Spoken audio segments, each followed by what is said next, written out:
Now, this was the beginning of the noon news, that is noon on Tuesday, in Beijing this afternoon. That is this afternoon, Tuesday afternoon. Not a thing was said about the violence. Not a thing has been said about the what seems to be a country on the verge of civil war. This, in fact, was a story about corruption and bribery on a construction site. You might be interested in knowing that the second story on the newscast had to do with male nurses. Now, I guess the only thing one can conclude from that is that, and I want to go now to Jan Barris. Let me just give you a little background on Jan Barris to explain how and why it is that she has such extraordinary credentials to talk about China. She's vice president of the National Committee on U.S.-China Relations, an organization that was founded more than 20 years ago to foster public discussion of China in this country, and in a previous, less reputable life, she was even a journalist at one time.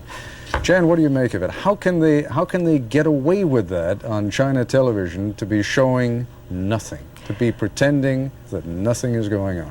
That's what's quite extraordinary, especially when we know, Ted, that there are other ways of getting information into China, and the top leadership theoretically understands that as well. Not only do you have VOA and BBC being beamed in on several different channels and frequencies, even though there has been some jamming recently, but the extraordinary sort of army of fax machines that we've been hearing about, the students in this country, people who have not had to commandeer, but have had donated to them the services of open telephone lines, of fax machines, and this information is getting through. There seems to be no way that it can be stopped, and so it's hard to understand, just as you asked previously, why they haven't thrown the journalists out yet and are letting it get out to the rest of the outside world.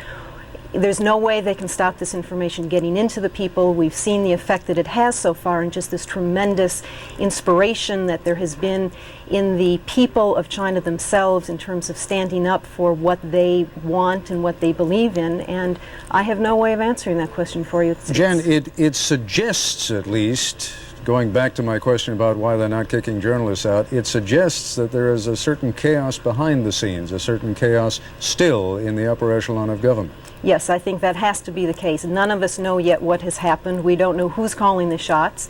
That chaos, I think, is evident not just in the fact that they haven't cracked down on foreign journalists, but also in the fact that we haven't seen any of the top leaders making any sort of presence felt over the past couple days. We've heard the rumor that both Deng may have died and that Li Peng may have had an assassination attempt on his life, but even so, it does seem strange that Yang Shangkun, none of the others have come forward to show a presence or sort of a leadership role to rally people behind them. There's been none of that, and I think it is just indicative of the fact that perhaps no one is in charge. I'd like to go to one more guest. Wang Hong, who is in Chicago, is a student of international relations at the University of Chicago.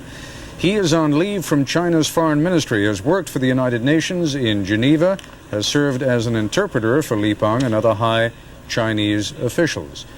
I assume you've been on the phone with your home. I assume you've talked to friends and family at home. Can there be anyone left in Beijing, do you think, who watches China television today and is actually taken in by stories on corruption and male nurses and doesn't know what's going on? No, I don't think so. Certainly not a single people in Beijing could be taken and deceived by that. That's totally nonsense. And actually, from the conversation that I had with my friends and relatives in Beijing, who are who have been the party members for almost 3 or 4 decades, they have expressed a tremendous sense of indignation, outrage, and despair, and just I just can't find a way to express my sense of hatred, of indignation. That's for sure. Nobody could be deceived. I suggested at the beginning of this program that China may be on the brink of civil war. Do you think that was excessive? Do you think that's overstating the case? I think it depends on how you really look at this problem. And for me, this is really, the most encouraging thing that I've seen in the past 3 days is growing signs of dissension within the military, which I find not really surprising, given the fact that it took actually Deng Xiaoping and those hardliners several weeks, and to persuade those military, commanders of military regions of what they believe to be the need to carry out this crackdown, and the fact that the 38th Army, which was supposed by them, on their part, to be the troops which are most loyal to them, have demonstrated this sense of reluctance to carry out this bloody massacre, are clearly indicative.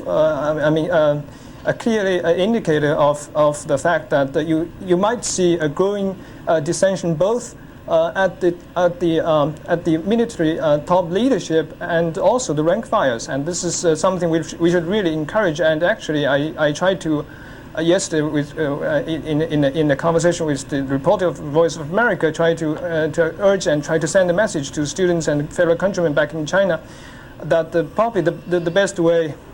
Considering the tremendous difficulties and the sense of repression they face before them, I think the other thing that they could do, if possible, is to send a propaganda team and try to penetrate the military barricades so as to tell them what is really happening, and try to persuade them, and hopefully, more and more troops, armies would rise in rebelling. Mr. Wong, I have to interrupt you for a moment. We have to take a break, but we will continue our conversation with our guests in a moment.